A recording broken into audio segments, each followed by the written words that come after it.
कैसे सब students, I hope so all of you will be fine. आज मैं सेकेंड ईयर का चैप्टर नंबर 18 का 4 लेक्चर स्टार्ट कर रहा हूँ। आप लोग पहले 3 लेक्चर्स देख चुके।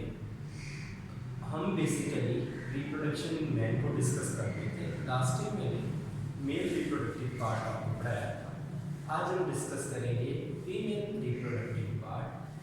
थोड़ा बहुत ये रिजेंबल करता है। फर्स्ट जो स्टेजेस होती हैं ऑलमोस्ट इसके अंदर वो मेल वाली ही होती है, थोड़ी बहुत इसके अंदर डिफरेंसेस लगती हैं, थोड़ी बहुत इसके अंदर सिमिलैरिटीज आ जाती हैं। चलिए स्टार्ट करते हैं।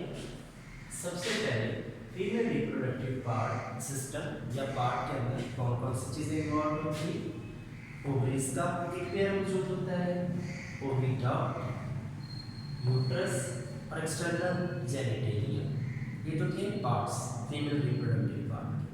अब डिस्कस करते हैं इसके अंदर ओजेनेसिस होती कैसे है।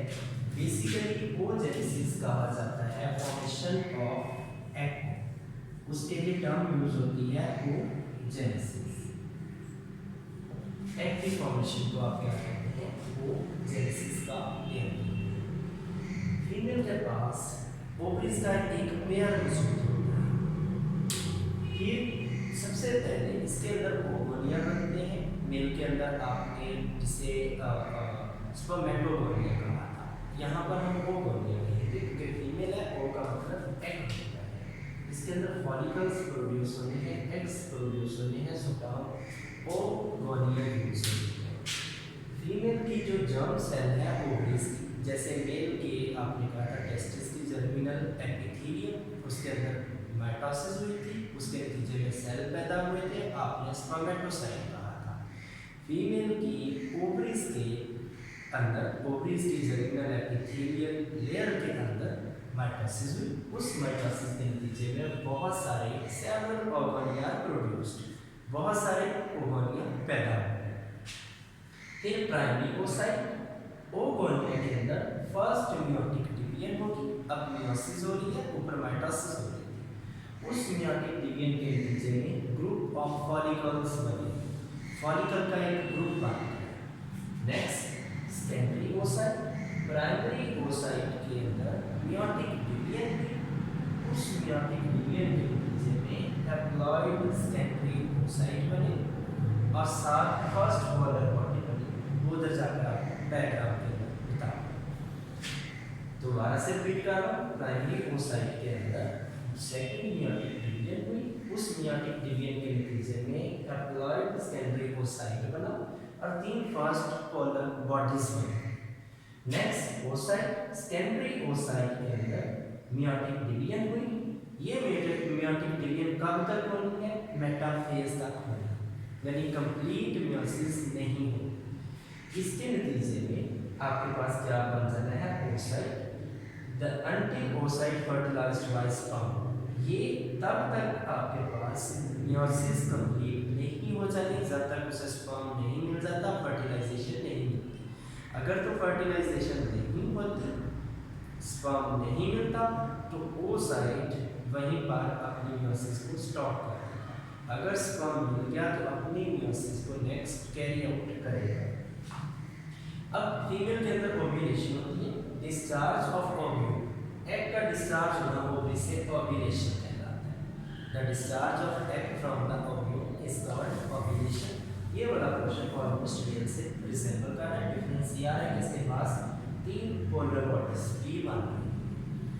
नेक्स्ट है हमारे पास ओविडक्ट। ओविडक्ट के लिए जो सेकंड टर्मिनोलॉजी यूज होती है फैलोपियन ट्यूब या यूट्राइन ट्यूब। इसको आप फैलोपियन ट्यूब भी कह सकते हैं और यूट्राइन ट्यूब भी कहते हैं।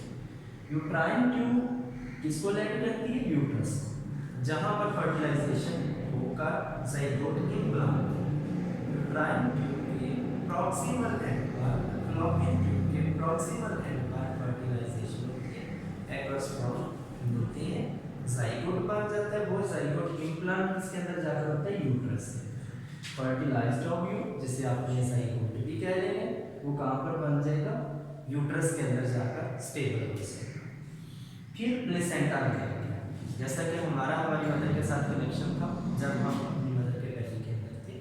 तो ऑर्गेनिज्म का अपनी मदर के साथ कनेक्शन बनता है, उस कनेक्शन को प्लेसेंटा कहते हैं। It is a connection between mother and foetus for exchange of gases, nutrient, blood and waste.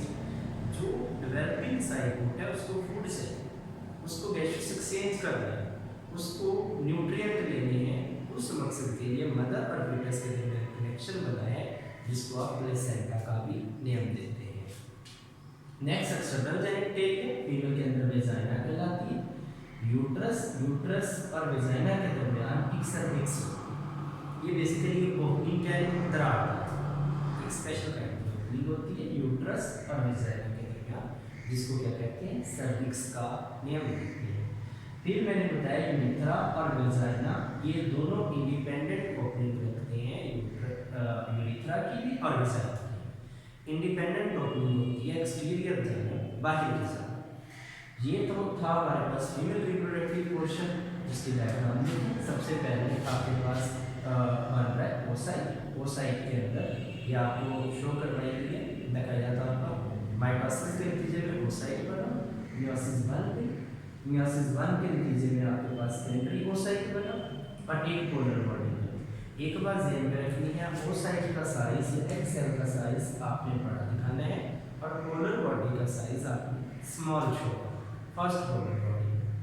फिर उसके नतीजे में माइटोसिस 2 स्टार्ट हुई, जिसके नतीजे में आपके पास सेकेंडरी ओसाइट और साथ क्या बना, 3 पोलर बॉडीज बनी हैप्लॉइड। लास्ट बार ओसाइट किसमें चेंज हो जाएगा, it will change to haploid egg cell 1 जिसके पास एक क्रोमोसोम। आज इसी के साथ फीमेल रिप्रोडक्टिव पोर्शन के साथ मैं आपके इस चैप्टर का लास्ट पोर्शन को रिलेट कर रहा हूँ, STDs, सेक्सुअली ट्रांसमिटेड डिजीजेस। इस पोर्शन को भी साथ ही वाइंड अप कर लेते हैं। ये लॉन्ग के लिए इम्पोर्टेंट क्वेश्चन है, शॉर्ट के लिए भी इम्पोर्टेंट क्वेश्चन है। सबसे पहले सेक्सुअली ट्रांसमिटेड डिजीज स्प्रेड क्यों होती है? लो मॉरल वैल्यूज इसका कॉज है।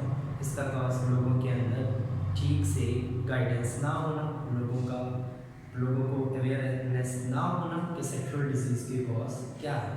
सबसे पहली डिजीज को हम देखते हैं, जिसका नेम है गोनोरिया। जो गोनोरिया है ये बेसिकली ग्राम पॉजिटिव बैक्टीरिया की वजह से फैलती है, जिसका नेम है नेसेरिया गोनोरिया। नेसेरिया गोनोरिया एक ग्राम पॉजिटिव बैक्टीरिया है, जिसकी वजह से पहली डिजीज जो हम एसटीडी डिस्कस कर रहे हैं आपके सिलेबस में, वो फैलती है, जिसे गोनोरिया का भी नेम है। It affect mucous membrane of urinogenital tract. जो यूरिनोजेनिटल ट्रैक्ट है उसके ऊपर जो म्यूकस लेयर होती है उसको इफेक्ट करती है ये बैक्टीरिया। दूसरे नंबर पर it is highly contagious. Contagious का मतलब जानलेवा होती है। नेक्स्ट मैंने लिखा हुआ it cause eye infection by passing from infected birth canals. अगर कोई भी ऑफस्प्रिंग इस इन्फेक्टेड बर्थ कैनाल में से गुजरेगा तो उसको सीरियस आई इन्फेक्शन हो जाएगा। अब है हमारे पास सेकंड डिजीज, जिसका नेम है साइफिलिस। साइफिलिस बेसिकली क्यों फैलती है? ये भी एक बैक्टीरिया की वजह से फैलती है, जो कि स्पायरोकीट बैक्टीरिया। इसका जो बाकायदा तौर पर नेम है, साइंटिफिक नेम है, दैट इज ट्रैपोनिमा प्लाइटा। साइफिलिस डिजीज एक बैक्टीरिया की वजह से फैलती है, जिसका नेम है ट्रैपोनिमा प्लाइटा। इसकी it will damage reproductive organ, जितने भी रिप्रोडक्टिव ऑर्गन्स हैं उन्हें डैमेज कर सकती है। उसके अलावा किसको डैमेज करेगी? आइज को, बोन्स को, जॉइंट्स को, centralize nervous system, heart, skin, इन चीजों को डैमेज करेगी। उसके बाद it spread through sexual contact, यानी जो इनके डिसेमिनेशन की वजह होती है, डिसेमिनेशन का मतलब होता है स्प्रेडर, स्प्रेडर की वजह सेक्सुअल कांटेक्ट। फिर डिजीज थर्ड है genital herpes. It is caused by virus known as herpes simplex type 2 virus. एक वायरल डिजीज है, एक वायरस की वजह से फैलती है, जिसका नेम है herpes simplex type 2 virus. Sexual contact की वजह से फैलती है, इसके डिसेमिनेशन का कॉज भी सेक्सुअल कांटेक्ट है। ये it will infect genitalia, genitalia को इन्फेक्ट करेगी, जो कि रिप्रोडक्टिव पार्ट होता है, मेल रिप्रोडक्टिव पार्ट जिसे आप पेनिस कहते हैं। वो भी हो सकता है, और फीमेल रिप्रोडक्टिव पार्ट जिसे आप वेजाइना कहते हैं वो भी हो सकता है। कि इनको infect, it will cause genital softness, ulcer जिसे जो भी एरिया इन्फेक्टेड हुआ, रिप्रोडक्टिव पार्ट इन्फेक्टेड हुआ, वहाँ पर ये अल्सर कॉज कर सकता है जो कि सॉर होता है, जो कि एक किस्म का स्राव। Transmission by pregnant infected women to infect, जो प्रेग्नेंट इन्फेक्टेड वुमेन होती है उससे ये उसके बच्चे को डिजीज स्प्रेड हो जाती है, उसके इन्फेंट तक डिजीज है।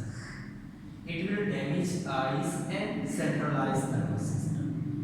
ये डिजीज जेनिटल हर्ब्स भी न्यूबॉर्न इन्फेंट की आईज को डैमेज करेगी और सेंट्रल नर्वस सिस्टम को डैमेज करेगी। नेक्स्ट डिजीज है AIDS. AIDS stand for acquired immunodeficiency syndrome. ये एक वायरल डिजीज है, वायरस की वजह से फैलती है। आपको वर्ड इंडिकेट कर रहा है एक्वायर्ड इम्यूनोडेफिशिएंसी मतलब कमी, यानी इम्यून सिस्टम को डिस्ट्रॉय करने वाली डिजीज है। ये डिजीज सेक्सुअल कांटेक्ट की वजह से फैलती है। इसका पॉजिटिव एजेंट HIV है। HIV stand for human immunodeficiency virus. इस वायरस की वजह से ये डिजीज स्प्रेड है। अब जितनी भी STDs है, सेक्सुअली ट्रांसमिटेड डिजीज है, हम उनको प्रिवेंट कैसे कर सकते हैं, उनसे बच कैसे सकते हैं। सबसे पहले avoid sexual contact with infected person. जिस पर्सन को डिजीज है, आइदर एड्स है, जेनिटल हर्ब्स है, कोई भी डिजीज है, उससे सेक्सुअल कांटेक्ट से अवॉइड किया जाए। सेकेंडली अडॉप्ट हाइजीनिक कंडीशन, जो सफाई सुथराई वाली महफूज कंडीशन है उन्हें अडॉप्ट किया जाना चाहिए। Thirdly treatment medication for long time, एक लंबे अरसे के लिए आप उसका ट्रीटमेंट भी करवाएं, उसकी मेडिकेशन भी करें। ज़्यादातर बीमारियों के लिए मेडिकेशन है एक्सेप्ट एड्स के लिए आप ना करें। ये तो था हमारा आज का लेक्चर। आई होप सो आप हमको अच्छे से समझ आया होगा। बाकी कोई भी क्वेश्चन हो तो आप मुझसे कर सकते हैं। अपना ख्याल रखिए। अल्लाह हाफ़िज़।